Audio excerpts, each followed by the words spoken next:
pagi dan salam satu Malaysia. Pada hari yang indah ini, bertemu lagi kita secara maya dalam sebuah forum yang bertajuk Nilai Murni Terhadap Diri dan Keluarga bersama saya, moderator anda Evelyn Aguinaldo. Saudara dan saudari sekalian, anda pasti sudah syakna bahawa rakyat Malaysia dasawarsa ini hampir mencecah 30 juta orang dan hampir 5 juta daripada jumlah tersebut ialah golongan remaja. Namun, malang 1000 kali malang, gejala sosial kian meningkat dalam kalangan remaja. Sekiranya masalah ini tidak dicegah pada peringkat awal, nescaya hancurlah masa hadapan kita. Oleh itu, penerapan nilai murni terhadap diri dan keluarga haruslah ditingkatkan. Maka, kita harus melihat topik ini dalam skop yang lebih besar kerana ia amat dekat dengan kita sebagai remaja.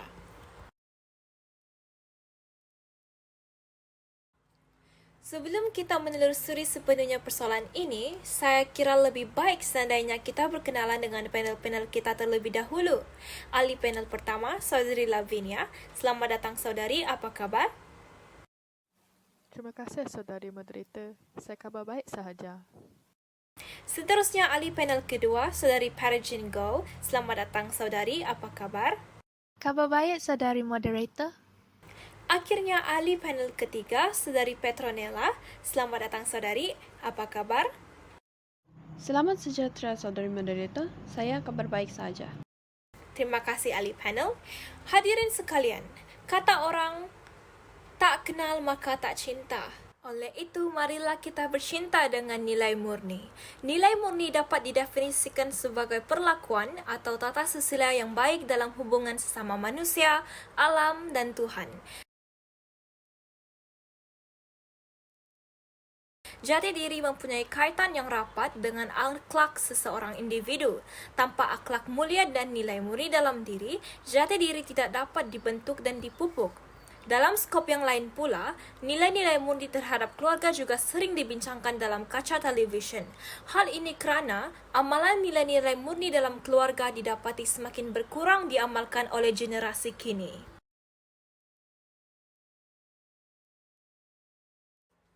Pada pandangan saya, faktor kurangnya amalan nilai-nilai murni terhadap keluarga dalam kalangan remaja pada zaman kini ialah mereka lebih cenderung menjadikan budaya barat sebagai teladan mereka.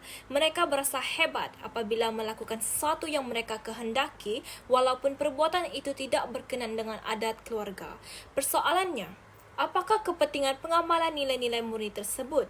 Topik inilah yang akan kami bincangkan pada hari ini. Tanpa membuang masa, saya menjemput panel pertama kita untuk menyampaikan isinya yang berkaitan dengan nilai murni terhadap diri. Terima kasih saudari moderator. Saya akan membincangkan nilai-nilai murni dalam diri agar dapat menjadi insan yang lebih berguna. Antaranya ialah nilai kerajinan. Kerajinan dikatakan adalah sesuatu yang tidak dapat dikecualikan dalam kehidupan kita. Dengan adanya sifat kerajinan, seseorang akan mudah untuk mendapat kejayaan. Sifat rajin berusaha itu pula disemai pada setiap insan dari kecil. Ini dapat dibuktikan dari golongan-golongan yang berada di kalangan kita. Lihatlah guru-guru di hadapan kita. Mereka adalah golongan yang rajin berusaha, menimba ilmu dan pengetahuan. Dan akhirnya mereka berjaya menjadi guru yang berjaya dan berdedikasi. Tanpa kerajinan, mereka tidak akan berjaya menjadi seorang guru. Setiap kejayaan datang daripada usaha dan kerajinan seseorang. Selain itu, sifat-sifat para peniaga juga boleh dicontohi. Para peniaga memulakan perniagaan mereka secara kecil-kecilan. Dengan adanya sifat rajin dan berusaha semasa menjalankan perniagaan mereka, akhirnya mereka berjaya menjadi usahawan yang berjaya. Dengan itu, mereka akan mendapat keuntungan yang lebih tinggi jika dibandingkan dengan mereka yang malas. Mereka juga berpeluang mengembangkan perniagaan mereka sehingga ke arah antarabangsa dengan adanya modal sampingan daripada keuntungan yang mereka dapatkan. Dengan usaha yang gigih, mereka boleh mencapai kejayaan. Malahan juga, mereka boleh mendapat keuntungan yang mereka inginkan dan dengan itu, taraf hidup mereka dapat ditinggikan. Sebagai seorang pelajar pula, kita perlu berusaha mencari ilmu untuk bekalan hidup.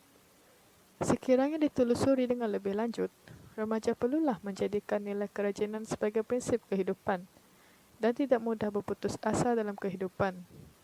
Bukan itu sahaja, remaja juga hendaklah mempunyai usaha yang berterusan, penuh dengan semangat ketekunan dan kecekalan dalam melakukan sesuatu perkara, khususnya menimba ilmu pengetahuan demi mencapai cita-cita yang diingini. Remaja wajar memikul bertanggungjawab untuk belajar bersungguh-sungguh, menyiapkan kerja sekolah tepat pada waktunya dan sentiasa mengulang kaji pelajaran pada waktu senggang. Malahan juga, seorang pelajar haruslah berupaya menghadapi cabaran dan rintangan dengan semangat yang kuat. Contohnya, sekiranya seseorang remaja itu lemah dalam sesuatu mata pelajaran, maka seseorang remaja itu haruslah melipat gandakan usaha untuk menjadi cemerlang. Bak kata pepatah, belakang parang kalau diasah lagi kan tajam. Oleh itu, remaja perlulah gigih berusaha sehingga membuahkan hasil. Bak kata pepatah, gegam bara api biarlah sampai jadi arang. Kegagalan pula bukanlah bermaksud kita akan terus gagal dalam kehidupan kita. Soalnya, kita hendaklah terus mencuba dan mencuba lagi, walaupun laluan yang kita lalui itu sukar dan mencabar.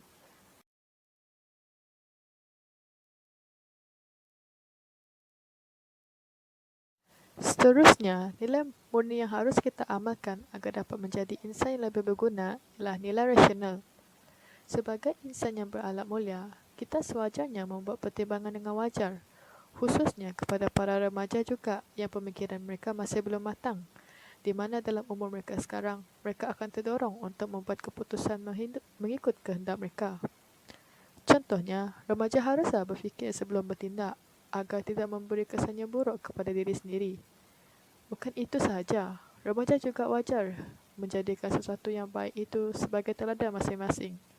Dan janganlah sekali-kali bercermin di air keruh. Tamsilnya, remaja hendaklah dapat membezakan perkara yang baik dan yang buruk agar tidak mudah terpengaruh. Contohnya, sekiranya seseorang remaja itu dipelawa untuk merokok, seseorang remaja itu haruslah memikirkan kesan-kesan negatif dan bijak bertindak dengan berani menolak pelawaan tersebut.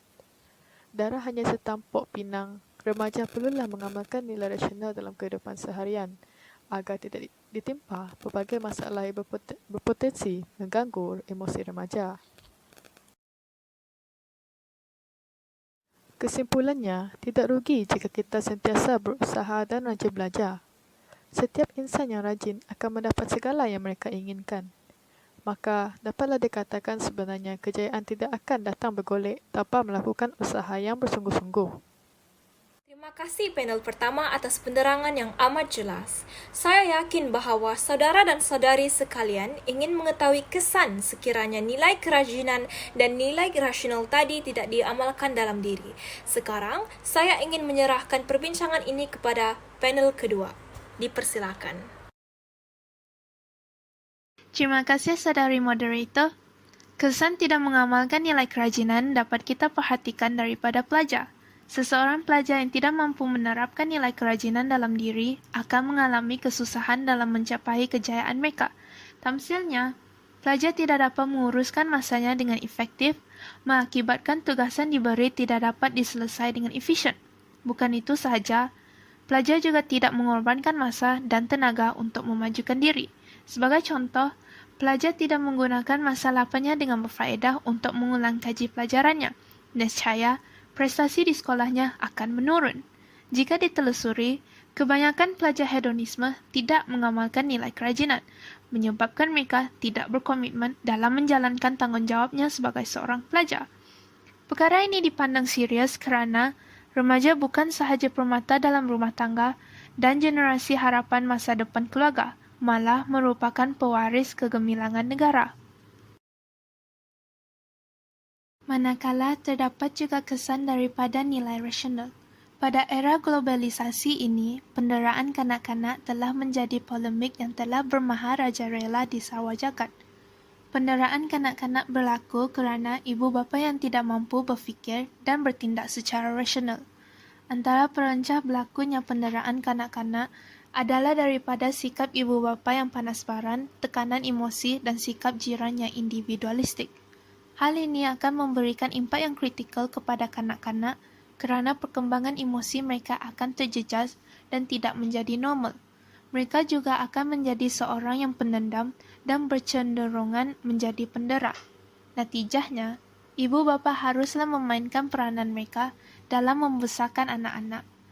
Kerana anak-anak merupakan kain putih dan ibu bapa lah yang akan mewarnakannya. Selain itu, remaja yang masih bermain dengan fantasi mudah terpengaruh dengan rakan sebaya juga merupakan kesan tiadanya nilai rasional dalam diri. Sebagai contoh, remaja akan terjebak dalam gejala sosial seperti penyalahgunaan dadah, budaya lepak dan lumba haram. Sehubungan dengan itu, kes pembuangan bayi juga akan meningkat apabila berlakunya pergaulan bebas di antara lelaki dan perempuan.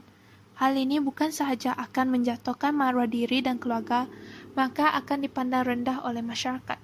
Sekiranya masalah gejala sosial tidak diatasi, jenayah akan bertambah dan ketenteraman masyarakat akan terjejas. Dan secara tidak langsung, negara akan menjadi huru hara. Oleh itu, remaja haruslah kuatkan pegangan agama kerana agama merupakan benteng yang paling ampuh untuk menakiskan anasir-anasir negatif yang dibawa masuk melalui tingkap globalisasi. Akhirnya, pencemaran alam sekitar juga berlaku kerana manusia yang tidak bersikap rasional.